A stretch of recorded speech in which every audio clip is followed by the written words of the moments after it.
relájate y disfruta con nosotros. Rewind. Bienvenidos.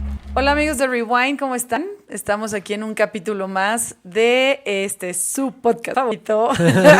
Sí, oye.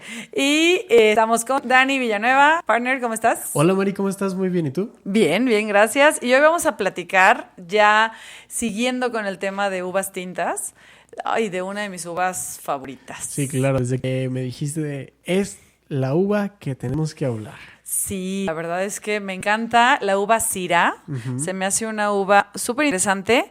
Tiene su día de que lo celebran, que es el 27 de julio, se celebra el día de la uva Syrah.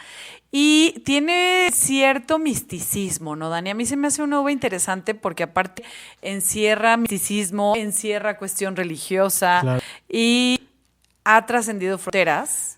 Y es uva emblemática en vinos de Nuevo Mundo también. Sobre todo que no hay cosas claras alrededor de esta uva. Sí. Hay como muchos datos en los que se podrían como contraponer. Uh-huh. Y que si surgió aquí, que si surgió allá, que si estuvo aquí, que si estuvo allá. Sí. Entonces entre verdad y mito hay muchas cosas que ciertamente no dejan de serla una uva deliciosa. Deliciosa, sí, muy buena, que te da unos vinos que no son vinos de entrada, o sea, no son para la persona que quiere aprender o empezar a tomar vino.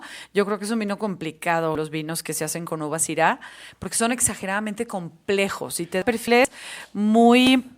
¿cómo se dirá? Definidos en Francia, por ejemplo, y muy definidos en Australia, donde es la uva emblemática, ¿no? Esta uva Shiraz, que le llaman allá, claro. Y Syrah, como le llaman en Francia, y que en otros lados han tomado estos dos nombres. Cualquiera de los dos. Que es lo mismo, que ya ahorita platicaremos cómo se da en Francia y cómo se da en Australia, pero te da estos dos perfiles, los cuales la gente alrededor del mundo ha decidido, según el perfil estilo francés, uh-huh, le ponen uva Syrah. Y según el perfil estilo australiano, le pone Shiraz. Claro. Entonces, es muy interesante todo esto. De hecho, la uva como tal tiene un perfil, es muy adaptable y depende mucho de dónde se haya plantado, las uh-huh, características de cuánto sol le dio, porque toma mucho de terroir donde fue plantada. Uh-huh. De hecho, entre otras características, es muy fácil de cultivar, a diferencia de, por ejemplo, el Pinot Noir, uh-huh, que ya veníamos hablando, por ahí está el capítulo. Uh-huh. En condiciones óptimas requiere de una mayor cantidad de sol. Mucho más. Y temperaturas elevadas que otras variedades similares pues no las necesitan tanto. O no las soportan. Porque es una uva que te tiene su piel más gruesa. Entonces te soporta mucho estas temperaturas uh-huh, altas de calor, es muy mediterránea, digámoslo así, o sea, su clima puede ser muy mediterráneo, con mucha sol, con mucha proyección del sol sobre el viñedo, su follaje es muy amplio, por lo mismo también la protege, pero entonces hace que madure de una forma deliciosa, o sea, te da unos notas a frutos maduros, ajá, compotados, mucha especia, o sea, es una uva que te da muchas especias como la pimienta, como la canela, como algunas también frutos secos, como muchas nueces, muchas notas, higos, no sé, dátiles, todos esos frutos secos uh-huh, que son muy aromáticos en el vino y te dan un perfil delicioso que es el típico aroma que te encanta percibir en un vino y te dice, tómatelo ya. Sí, y la verdad es que justo la característica de la Syrah uh-huh, es que depende de dónde se plante es las características que tiene. Por ejemplo, uh-huh, en el Valle de Roda, ¿no? Que vamos a hablar ahorita más adelante. El Rhone Valley. Produce vinos más elegantes y estructurados, un poco más a frutas oscuras y especias. Uh-huh. En Australia dan vinos ricos y potentes más bien en mora, chocolate, regaliz. Sí, y más jóvenes. Uh-huh. Como que se han dedicado a hacer los vinos australianos o el perfil del vino australiano. Luego lo han tomado en Nuevo Mundo mucho. Uh-huh. Hay en Chile, hay en Argentina, hay en México. En California mucho. Uh-huh. Han tomado este perfil muy australiano de vinos más jóvenes, los frutos más en nariz, en sabor, en boca, todo. También todos estos frutos como las moras, todo, pero un perfil más... Shiraz. más jazz, exacto, ¿no? Más joven. Y en ciertos puntos, obviamente, hay de todo. Y en Viejo Mundo es mucho estos aromas de barrica, digamos, los terciarios que les llamamos, que son todo esto que te da esta crianza más tiempo en la barrica, ¿no? ¿Te puede dar vainilla? Sí, te puede dar vainillas, te puede dar, depende de la barrica también. Claro.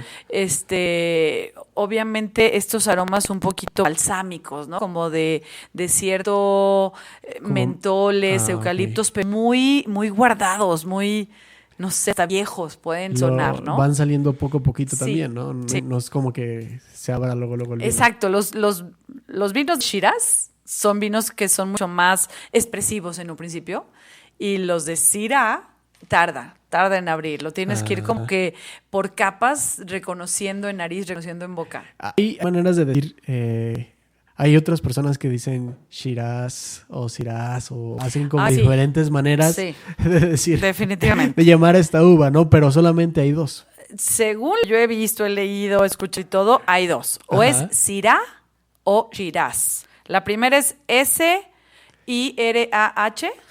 Syrah, que es S-H-R-A... No, sí, perdón, va de nuevo. S-Y-R-A-H. Es que hiciste cara como de... Sí, ¿no? Ajá. Me hiciste dudar. Pero es la francesa, ¿no? Digámoslo así. Syrah, con Y. Syrah. Y termina H. Ajá. Y la otra es Shiraz. Shiraz. Es S-H-I-R-A-Z al final. Hay mucha gente que dice Shiraz. Hay mucha gente que dice Shiraz. O sea, no, son dos. Según lo que yo tengo entendido, o Syrah o Shiraz. Nada Y más. Ya no le inventen más nombres. Pero, digo, puede tener sinónimos, pero esos dos son los que más básicos. Entonces, sí ha sido... cuando me refería a lo del misticismo... Ahorita estábamos tú y yo antes de empezar a grabar platicando de su origen, Dani, ¿no? Que se cree que viene de un lado y se cree que viene de otro. Sí, de hecho, hay algunas fuentes que dicen que puede ser que haya surgido o los antepasados de esta uva sean de la región de la región de allá de Siria, por allá. Cisjordania, todo esto. Esta parte asiática que pues son los principios del cristianismo, también del judaísmo, todo esto. Entre Asia y África. Pues de las tres grandes religiones, ¿no? Y hay una teoría que supuestamente viene de allá. Sí, está bien interesante porque la Universidad de Ariel en Cisjordania ha intentado recrear el vino que utilizó Jesucristo en la última cena. Sí, ha hecho varios intentos, varios. Ay, me está cayendo el teléfono. Han utilizado más de 120 variedades para tratar de encontrar cuál vino es el que utilizó Cristo en la última cena. Sí, encontraron en aquel tiempo, hace 2000 años, obviamente. Poquito. Más o menos. No, casi 2000 más. años. No, ya, pues si estamos en 2024. Si murió a los 33. Pues sí, bueno, sí. Bueno, pero hay diferencias. Más, ustedes no sé. Menos. Ahí los historiadores han ido adaptando los tiempos, lo adaptaron en su momento para dar un parteaguas, ¿no? De hecho, pero... hay un comentario al margen, ¿Sí? entre comillas, Cristo nació antes de Cristo. Se dice que nació 3 años antes de Cristo. Pero bueno. Sí, porque hasta los 3 años lo vieron. Hasta los 3 años que va al templo. Es por errores de cálculo, fíjate. Ajá. Más que por la presentación del niño que en el lo templo. encuentran en el templo. Pero el niño que se pierde, ¿no? Y lo es otro encuentran tema. con los sacerdotes. Pero ese es otro tema. Que sí, por eso aquí la puntualización de que entre más o menos 2000 años, sí. Pero... Pues es que los concilios, ¿no? El primer concilio, que es el que define todo esto, pues fue después de Cristo el primer concilio. Exacto. Sí, bueno, es otro tema, pero bueno, aquí vamos a cerrar Ahí el empiezan. paréntesis, ¿no? Ay, no, está interesante, Está bien interesante porque los cálculos, no les traigo ahorita bien el dato, pero sí, se cree que Cristo nació 3 años antes de Cristo. Antes de Cristo. Ajá. Fíjate. Los cálculos más o menos ahí nos da por la manera en cómo se crearon los calendarios años, pues, o sea, siglos después y los cálculos que hicieron. Entonces, más o menos, se cree que es años... y que Cristo moriría más o menos en el año 30, más o menos. Ok, O sea, eso es lo que 33 marca años. la tradición. Nos faltarían algunos años, pero sí. Sí, no, pues que, como bien dices, es otro tema, pero... Nos desviamos un poco, pero No, aquí pero lo es que sí importante... tiene que ver. Aquí lo importante es que muchos creen o bueno, hay un cierto consenso de que dentro de estas 120 variedades, solo 40 son vinificables. Y esas 40 existen algunas que son o que se creen que podrían ser los antepasados de la uva actual, que es Syrah o Shiraz. Exacto, porque este vino lo describen como un vino denso, de mucho cuerpo, con alto alcohol. De hecho, hay ciertos científicos que dicen que tenía 14 grados de alcohol, porque al fin y al cabo pues eran uvas que casi que nomás cosechaban, las quitaban de la vid y las ponían a vinificar y listo. Ese sí era vino natural completamente, ¿no? Entonces, el grado de alcohol no lo podían controlar y tenían algo de guarda en estas ánforas, ¿no? Todavía no había barrica, pero tenían guarda en estas ánforas de cerámica o de barro más bien, todavía ni cerámica. Y entonces, como bien dices, se va viendo todas estas cepas que existen y las pocas que se podían vinificar. Y en una jarra que encontraron ellos, decía vino hecho con pasas negras. Órale. Porque obviamente en muchos de los viñedos que tenían dejaban pacificar la uva. Pero al fin y al cabo eran uvas tintas. Y ellos usaban mucho el vino con cierto dulzor. Entonces se cree que hacían vino de uva pasa. Sí, porque la fermentación necesita cierta temperatura. Si es más arriba de esa temperatura, termina la fermentación y entonces quedan residuos del azúcar. Y allá no controlaban la temperatura, Exacto. ni menos, ni más, ni nada, ¿no? Entonces, lo que se daba. El mismo hecho de fermentar eleva la temperatura del caldo. Claro, entonces, empieza hasta punto, burbujea, ¿no? Exacto. Llega hasta cierto punto en el que naturalmente se da la fermentación. Sobre 30 y tantos grados, exacto. ¿no? Y entonces seguramente eran vinos, pues obviamente muy naturales, digámoslo así, y a lo que alcanzara a vinificar, a lo que alcanzara a fermentar, y había mucho vino dulzón, ¿no? Era vino dulzón por naturaleza, ¿no? Entonces, este vino, la analogía que quiero hacer aquí de la importancia de la uva Syrah se cree que era esta uva o hermanitas, ¿no? De esta uva, familia, su abuelito, no, pues como pariente. Su tatarabuelita,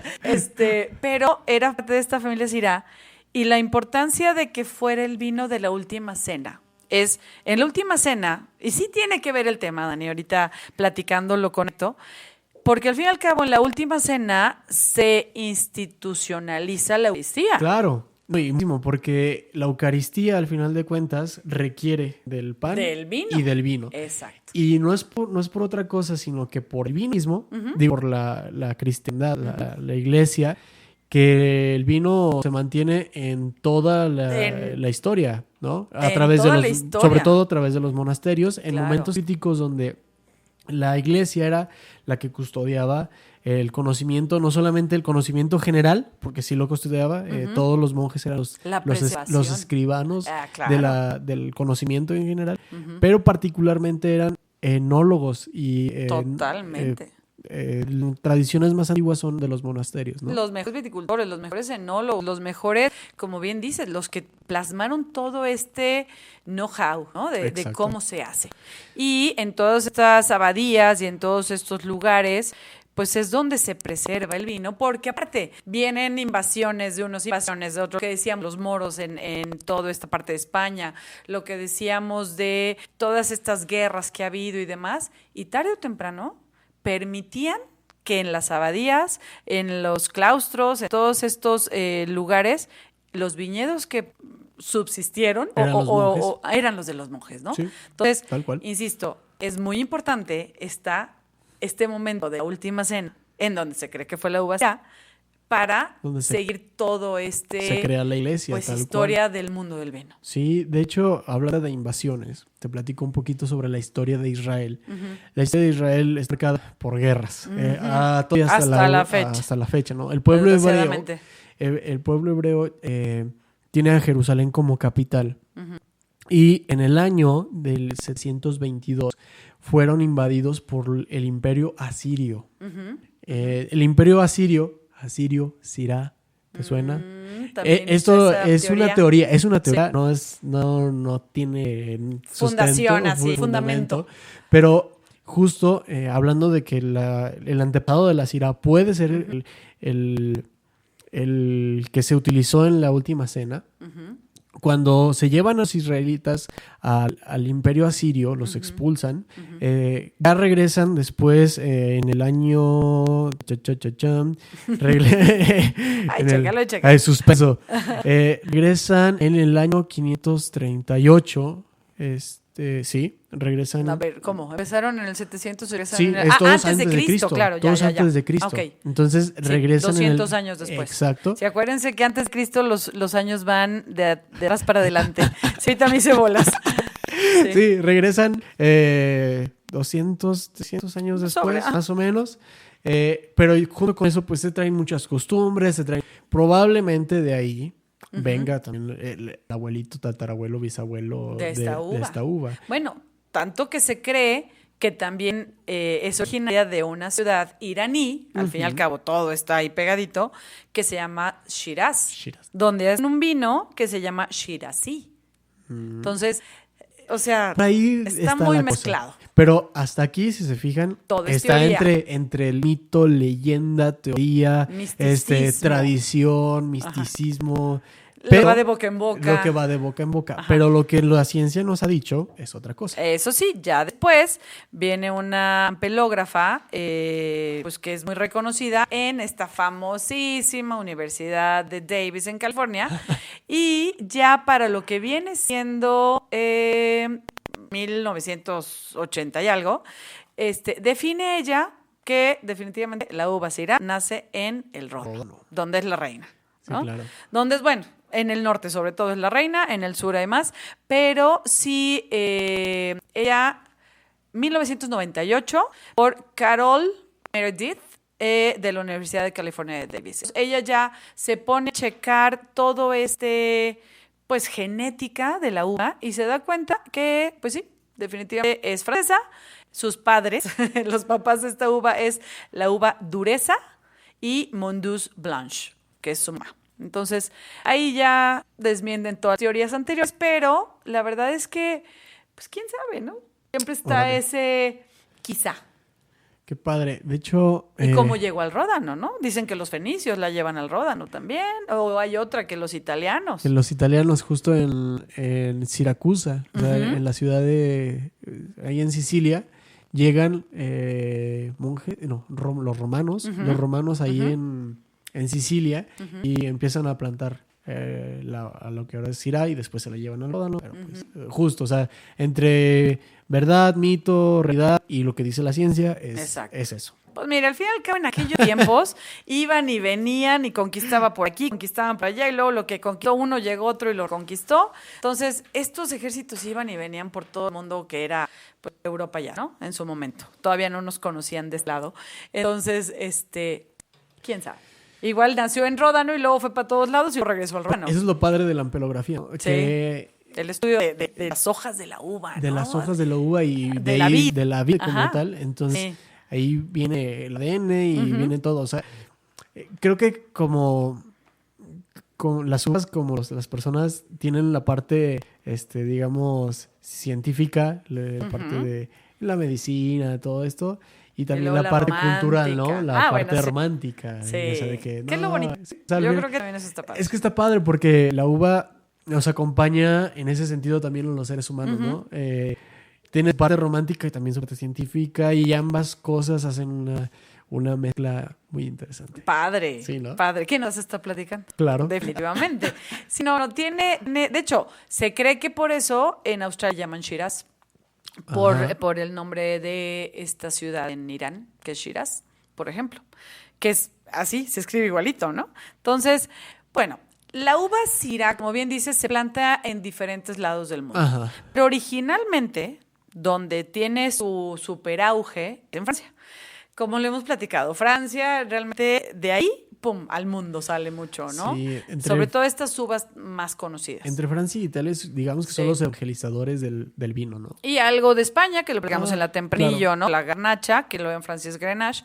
Pero sí, tarde o temprano, Viejo Mundo es quien tiene todo este desarrollo. Porque los monjes estaban ahí, bueno. Pues sí, aunque no les guste aceptar a muchos, o sea, la religión ha sido parte de esta propagación del vino en el mundo. Pero entonces en el Ródano está en esta parte baja está la Borgoña y más abajo de la Borgoña viene el Valle del Ródano. Y es una parte bastante extensa, pero se divide en dos. Se divide en el Ródano norte y el Ródano sur. Uh-huh. Y hay unas palabritas muy básicas para darse cuenta cuando ustedes vean en un vino. Es Côte du Rhône o Côte du Rhône, ¿no? O sea, es esta parte de AOC que te dice que es justo de esta parte.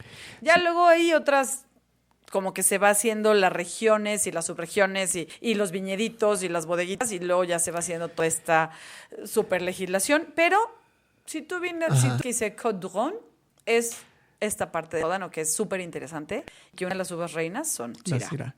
De hecho, ahora que cuando estamos preparando me acuerdo que hay unas fotos impresionantes porque el Ródano, a diferencia de otras regiones vinícolas, es como una tripita, ¿no?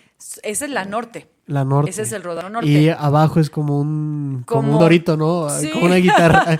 Ándale, sí. Está más sonzita la región y esa es la región del sur. Exacto. Y se me hace bien padre porque, bueno, cuando lo estaba tratando de estudiar, yo lo relacionaba como con una guitarra dorito.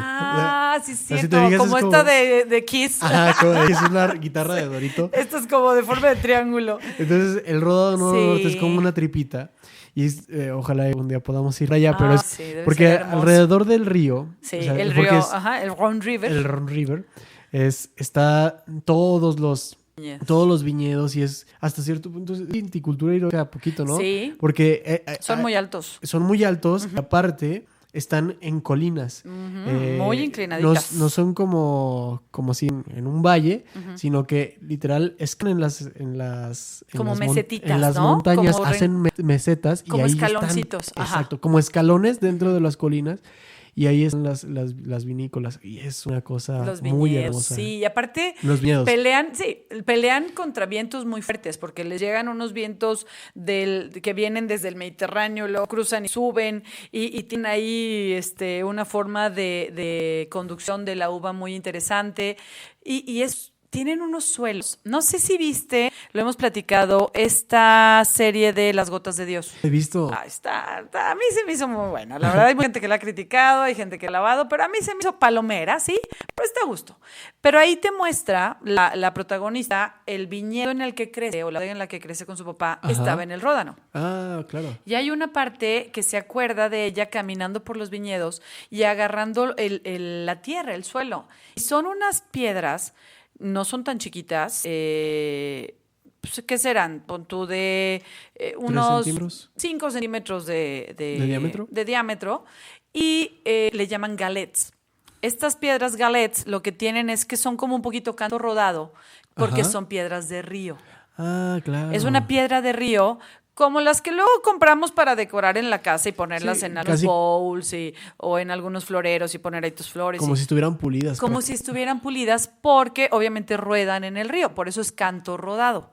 Conforme van rodando en los ríos, con la fuerza del agua se van puliendo las orillas. Entonces, estas piedras que se llaman galets, la característica que tienen es que hace mucho calor en el día y se calientan. Ah, claro. Como carbón, digamos así, sí. Se calientan mucho. Y entonces durante la noche, que sí baja bastante la temperatura, mantienen esta temperatura. Porque el diferencial térmico o diurno es muy alto, tanto que ese frillazo, como en algunos lugares puede ayudar a que la uva hierve todos los días un poquito, en el Ródano puede afectar. Ah, ok. Entonces, porque sobre todo con la uva Syrah, necesita más este calorcito. Hay uvas que necesitan más frío. Sí, claro. Esta no. Entonces, lo que mantiene al viñedo produciendo y vivo y sano, también es mucho, algo, pues no es esto, ¿no? Pero algo de la característica es estas piedras. Mira, qué interesante. Es este suelo, obviamente. Claro, tiene parte de arena y otras cosas, pero estos suelos han sido básicos para que la uva Syrah tengo una expresión espectacular en el Ródano. Ay, qué padre. Y sobre todo en el norte, que de hecho, como te decía, o sea, es la única uva tinta en el Ródano norte y hay unas AOCs espectaculares de vino tinto. Que, por ejemplo, bueno, nos comentaba Rodrigo, un abrazo y saludo a Rodrigo, que nos escuchas. Ya ha estado con nosotros. Ya ha estado con nosotros también. nos platica justo a diferencia de Burdeos, de todas estas Borgoña, que son vinos más caros, que son vinos más, pues sí, se han vendido mejor en ese sentido. Es lo que hemos platicado, son más renombre, ¿no? Exacto. El Ródano son vinazos, pero y no tan caros. Sí, tienes unas bodegas espectaculares en el Ródano y unas apelaciones o denominaciones, lo que platicábamos de las DOs, o como en Francia les dicen AOC, impresionantemente buenas. Y en esta parte del Ródano está una que es Hermitage, que de hecho le llaman así porque hay una montaña que así se llama ahí alrededor, y hacen unos vinos espectaculares. Y dentro de esta están otras como lo es Cornas, como Côte-Rôtie o Côte-Rôtie, que le llaman así porque es una colina rostizada. Del galorón que hace. Claro. Côte-Rôtie es como caliente, rostizada, o sea... Pollito rostizado. Pollito rostizado. Y ándale, ay, se me antojo. Y entonces, ya sé, hambre.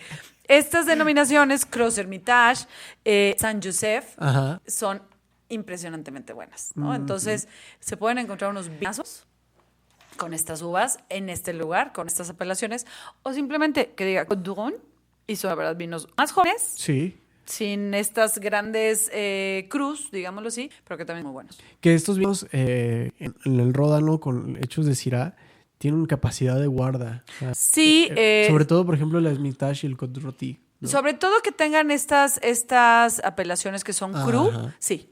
Sí, Los que son más genéricos, que solo dice Côte du Rhône, no tiene tanta capacidad de guarda. Pero las que ya se van a los crus, como Hermitage, Cornas, por ejemplo, son... San Joseph. San Joseph, Cornas hace unos vinazos.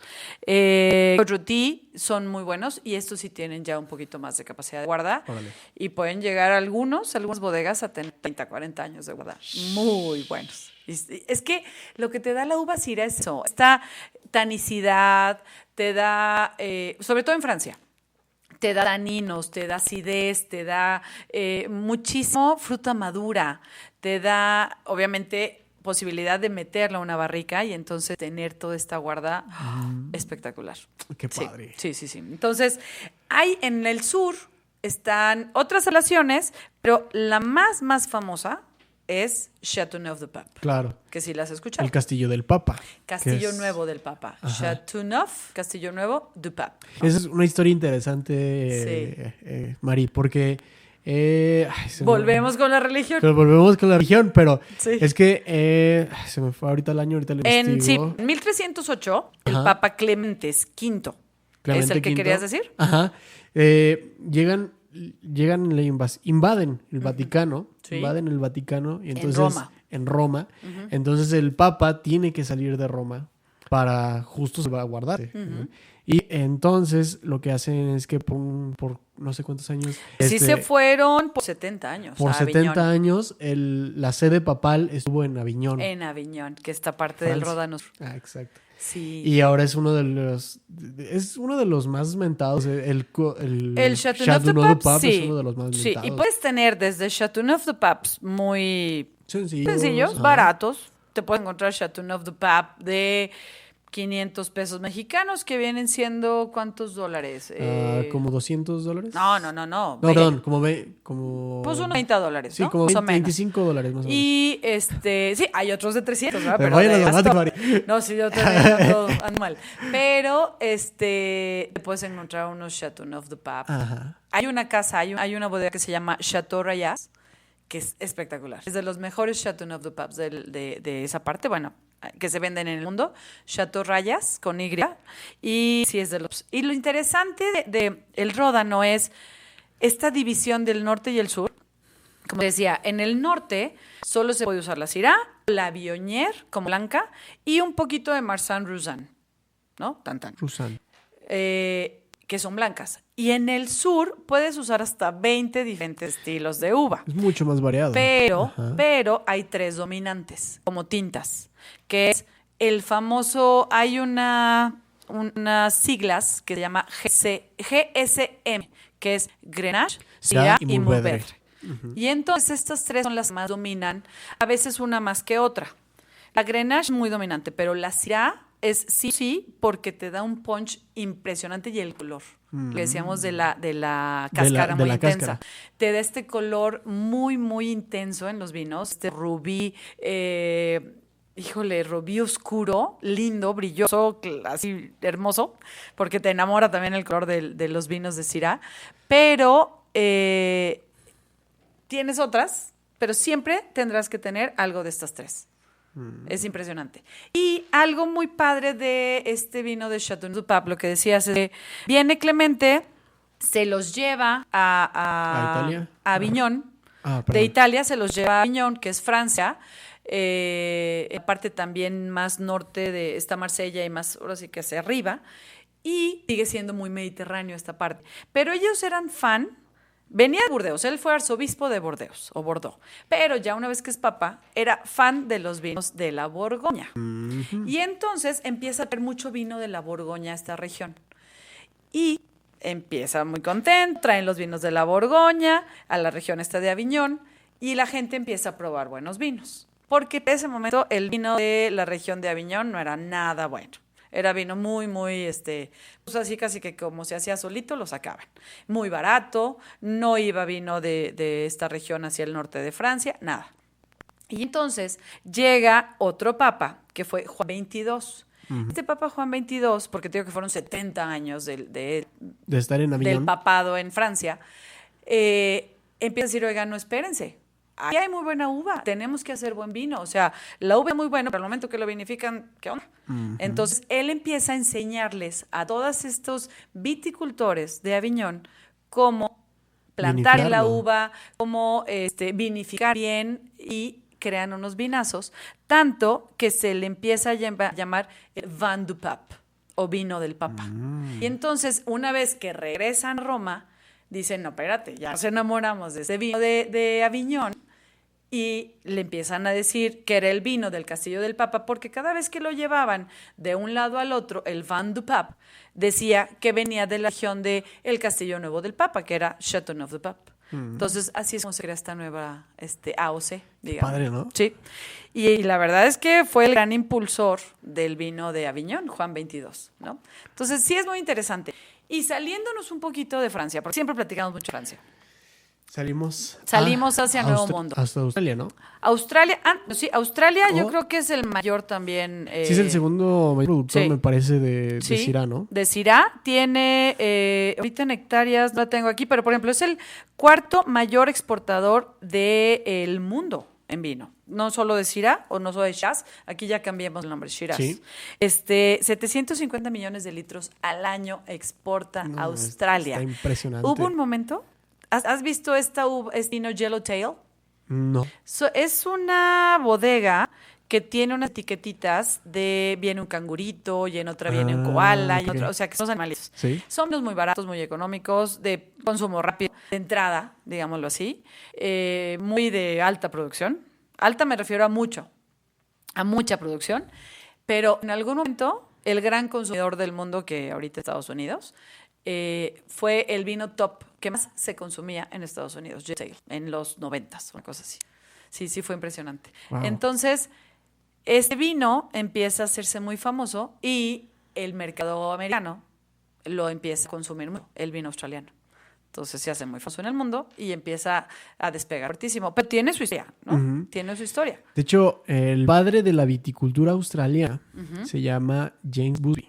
James Busby nació en Escocia, en el Reino Unido como tal, pero él fue el que introdujo la sidra en 1830. Su papá trabajaba fue contratado, el papá de James Busby, John Busby, fue contratado como ingeniero civil y de agrimensor de minerales en la colonia de Nueva Gales del Sur. Que esto ya es en Australia. Exacto, en 1824. Se va con su papá y toda su familia. Él tenía 23 años cuando viaja ahora lo que es Australia, Nueva Zelanda, por ahí. Bueno, está relativamente cerca. Entonces, después él regresa a Francia, y regresa a Francia y a España. Estuvo estudiando en los viñedos de esos dos países y recolectó muchos, ahorita las señoras le dicen coditos. Ajá. Muchos coditos de plantas. El término... Señoras dicen coditos. La señora le decimos coditos. Bueno. Mis abuelitas. Así dice, mis sí. abuelitas. Y también mi mamá me dice, oye, ¿me traes un codito de Un esta codito, planta? sí. Saludo, Ma, yo sé que me escuchas. Señora. Y sí, o sea, el término correcto es esquejes. Ajá, sí, Esquejes. sí, porque godito, así le decimos en México, pero es como si dijeras Ajá. a little elbow de la planta. Exacto. ¿De dónde habrá venido ese nombrecito? No, Le pondría codito. Sería bueno saberlo.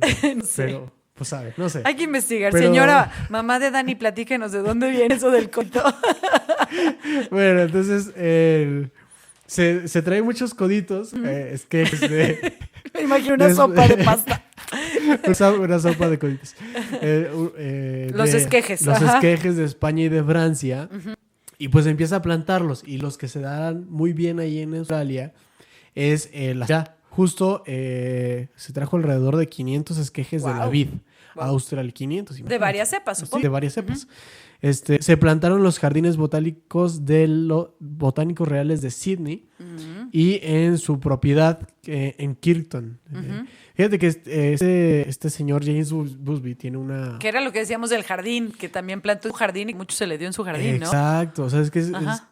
al final de cuentas De la la vida Cabernet. es muy noble, ¿no? Ajá. O sea, se da donde la pongas. Bueno, Claro, dependiendo siempre y de cuando la la cuides. ¿no? tenga, no, y el terroir El famoso, terroir famoso. te dé. Exacto. Bueno, este señor James Busby participó en la Declaración de Independencia de Nueva Zelanda.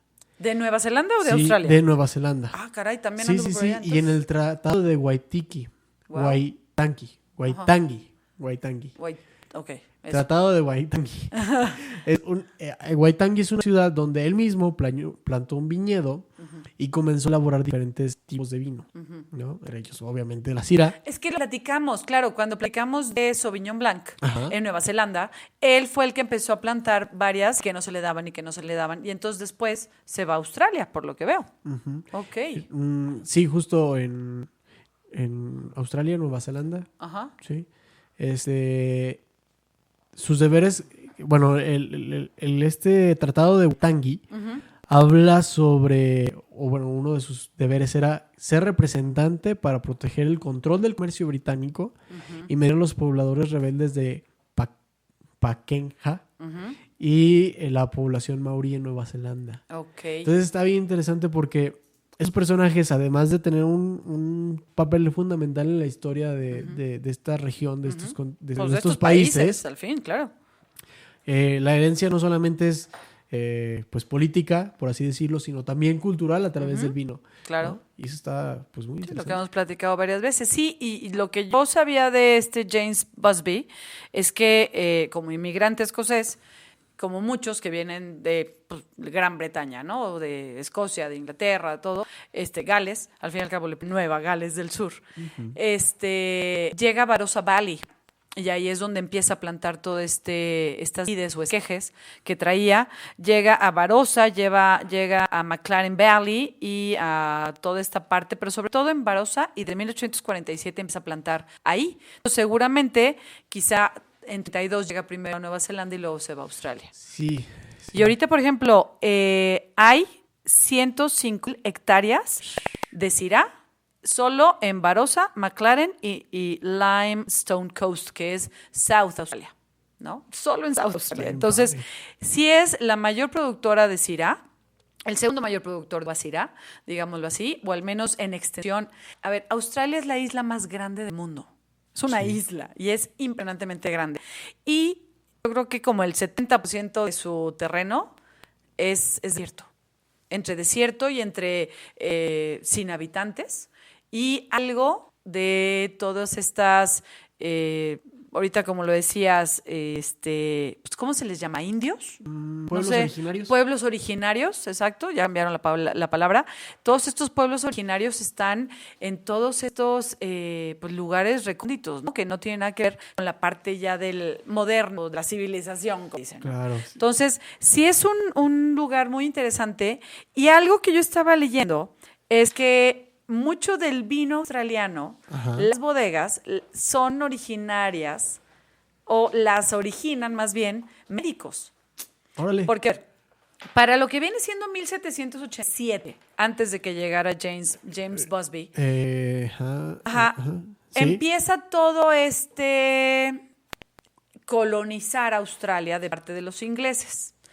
Como ya lo hemos platicado en otros capítulos, muchos de estos colonizadores venían de la gente que en Inglaterra, para 1780 empieza toda esta nueva etapa de industrialización o revolución industrial en Francia y en Inglaterra, perdón. Bueno, Francia, Inglaterra, todo, pero sobre todo en Inglaterra, me equivoco. Y entonces empieza toda la gente del campo, empieza a irse a las ciudades y a las grandes fábricas, pero no tenían ni reglas, ni tenían sindicatos, ni tenían nada. O sea, niños desde 10 años podían estar trabajando en las fábricas. Mujeres, señores, ancianos. Entonces empieza toda esta industrialización, pero también sin orden. Descontrolada. Y entonces las ciudades se empiezan a llenar de mucha gente, mucha gente.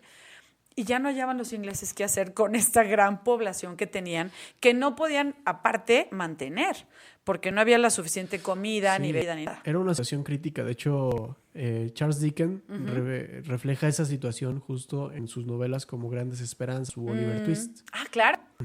Que Oliver está en lo que es Nueva Orleans, es huérfano, ¿no? ajá. ¿Pero es Nueva Orleans? Sí. Ajá, creo que sí, tengo entendido. Y ahorita Dani está checando para estar seguros. Pero sí, Charles Dickens platica mucho de esto en sus libros, pero ¿qué empiezan a hacer los ingleses? Empiezan a meter a la cárcel a toda la gente, porque si robaba un pedacito de pan, a la cárcel. Sí. Porque no llegaba temprano al trabajo, a la cárcel. Porque no sé qué, a la cárcel. Entonces, las cárceles también se empezaron a llenar. Se llenaron, claro. Entonces, en Escocia, en Inglaterra, en Gales, en todos estos lugares, no hallaban ya qué hacer con la sobrepoblación y el campo se queda vacío.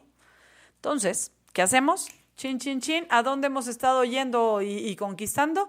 Está un lugar en el fin del mundo, porque está bastante lejos, que no tiene pobladores. Aislado. Y que solo tiene algunos indígenas por allá perdidos.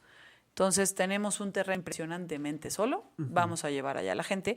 Y en 1787 mandan el primer barco con todos estos inmigrantes presos, o presos inmigrantes, y en estos viajes siempre venían los doctores. Y en este viaje en específico, el primero que venía el doctor White, de entrada, venían 775 presos y solo murieron 24. Cuando en otros, murieron muchos más. Órale, ¿pero por qué? Porque sobre todo se daba una enfermedad muy grande. Primero la disentería, que esto se da mucho en el agua contaminada y demás. Lo cual, cuando tomas agua, contaminada, que en el agua que la tienes siempre en un contenedor empieza a generar. Ya sé por dónde vas, Mari. Empieza a generar varias enfermedades, entre esas la disentería, pero hay otra que fue la mayor, que se llama escorbuto, que es una que también sale mucho en las encías, se te empiezan a contaminar y demás, según tengo entendido. Y entonces, obviamente, el vino trae alcohol, trae otros componentes que te ayudan a varias enfermedades. Y entonces él escribe, el escorbuto, en su diario, en 1787. El escorbuto se ha hecho presente en estos días, principalmente entre los muy enfermos de disentería. Pero lo estoy controlando con buen vino, el cual es un antiescorbútico excelente. Creo que también es algo del estómago. Tiene varios efectos el escorbuto. Pero el vino era su medicina. Sí, claro. De hecho, pues sí, son viajes larguísimos. Creo que al menos para llegar de aquí de México a Australia necesitas primero llegar a Chile. Como 3 vuelos. Como 3, de mínimo 2 vuelos, mínimo. De Inglaterra en barco no sé cuánto. Imagínate, de Inglaterra en barco son viajes larguísimos. Imagínate la higiene o la no higiene que había. Exacto. Entonces era necesario que los marineros tuvieran que beber, que cuidar y que los presos no se murieran. No, era impresionante. Y el vino era importante. Entonces, imagino que una vez llegando a Australia, pues, ¿y luego qué bebemos de regreso? Aparte, el barco tenía que regresar. Exacto, ¿qué bebemos de regreso? ¿Sí? De ahí que surge la necesidad De hacer vino en Australia. Hacer vino en Australia para recargar vino ahí y tener lo suficiente para regresar. Sí, claro, porque acuérdate, Inglaterra no hacía vino. No. Inglaterra primero tenía que comprarle vino a Francia, a España, a Portugal, bla, bla, bla, y luego lo llevaban allá. Entonces, pues le salía más barato el vino que hacían en Australia, que en su momento se tardó, ¿no? Pero sí, claro. Pero sí, yo supongo. A ver, entonces, ¿cuál no fue el primer barco que se mandó a Australia? 1787. 1780. Sí. Bueno, no fue mucho tiempo después. No, que 1832, ¿no? Ajá, Llega sí. James Busby. Sí, Seguramente en uno de esos barcos. Sí, seguramente en uno de esos barcos. De hecho, hay una serie de vinos también hechos en Australia que son muy comerciales, los puedes encontrar en diferentes lugares. Sí. 19 Crimes, Ajá, supongo. los 19 crímenes, que están muy padres sus etiquetas porque son, para quien nos está escuchando, son como carteles de Se Busca, en donde están los criminales Sí. de Australia, imagino. Ajá. Y lo padre de esta etiqueta es que si tú descargas la aplicación de estos vinos, lo pones sobre la etiqueta del vino y el mismo criminal te empieza a relatar qué fue lo que hizo y por qué lo llevaron a Australia, ¿no? Está buenísimo. Está- eso. Hay una etiqueta, hay una aplicación que se llama algo label de las etiquetas. Ajá. Se llama, ahorita les digo bien porque aquí la tengo en el teléfono. Y Bueno. 19 Crimes son los que empiezan con eso. Ajá. Living Wine Labels. Bajen la etiqueta. Living Wine Labels. Y entonces 19 Crimes empieza con esta onda, pero hay varios vinos, varias Que bodegas hacen algo que similar. Y uno de esos vinos es su colaboración con Snoop Dogg. Sí, Snoop Dogg. Snoop Sí, es buenísimo. Yo una vez, a él le puedes preguntar. A él aparte le puedes preguntar en ¿qué fue la lo que- aplicación esta, le puedes preguntar otras cosas y yo alguna vez le pregunté si era fan de los Steelers, lo cual sí es. Órale. Y sí me contestó. ¡Qué padre! Sí. Uno de estos... Martha Stewart también ha sido, la famosísima Martha Stewart. Ajá. Tiene una colaboración con ellos también. Con 19 crímenes. Órale. Sí, hay Pues varios. uno de esos vinos me ha tocado probarlos, me parece que es Vanished. Vanished. Ajá. Y está bueno. Está muy bueno. Están buenos, la verdad sí son muy comerciales, sí, pero te da un perfil de lo que hace Australia, ¿no? Tienen muchas bodegas, tienen muchísimas bodegas, al fin y al cabo, creo que está entre el noveno, no me acuerdo, productor de vino a Ajá, nivel ya internacional, sé. ahorita no estoy segura, creo que antes de Chile y Argentina, ¿no? Bueno, ahí en la OIB lo pueden checar. Y hay varias bodegas muy así, muy de este estilo de vinos que se exportan al mundo, que son relativamente comerciales, pero eso no quita que tengan calidad. Otra de las bodegas que a mí me gusta mucho, Juguete, que es un mexicano que vinifica allá. Y al principio hacía sus etiquetas solo para venta en México. Tengo entendido que ya hace otras para venta en otros puntos. Y sus etiquetas son juguetes mexicanos y me encanta. Y hay una que sí ha sido muy importante y ha puesto en alto en australiano como vino de culto, es Penfolds. Penfolds tiene una etiqueta que ha sido muy premiada, muy sonada, muy llevada al top de los vinos de culto, a la par de los franceses y estos vinos de culto que hemos platicado también en Estados Unidos y demás, que es Penfolds Grange. Órale. Y es un Shiraz muy potente y este sí tiene mucha guarda. Entonces no es nada económico, sí te cuesta varios dolaritos. Y bueno, al final está en los top. Pero hay varias bodegas muy interesantes en este país. Muy Entonces, bien. Aunque bueno, o sea, qué curioso que es de un mexicano. el otro que te digo, Juguete, sí. Es de un mexicano que vinifica en Australia y se distribuye en todo el mundo. O en donde. Algunas, las primeras etiquetas que empezaron a sacar, creo que él se asocia con un australiano. Él como enólogo se asocia ya con un viticultor australiano, una cosa así, ponen ahí su bodega. Juguete, si la buscan, tiene su página en internet y en Instagram y todo. Y sus etiquetas las hacía inicialmente para venta en México. De hecho, también vinifica en México. Él tiene un vino en México que se llama, una de sus etiquetas es Dominio de las Abejas y es un vino naranja, natural. Está muy bueno. Ese está ya, tengo entendido, si no me equivoco, en Valle de Guadalupe. Pero sí, estos los hacía para México, creo, según escuché en una entrevista hace poco, ya los está llevando a otros puntos. Qué padre. No solo México. Pero bueno, Rapidísimo. En Estados Unidos también hay mucho Syrah, mucho. Sobre todo en las áreas de Paso Robles, Ajá. Santa Inés Valley y,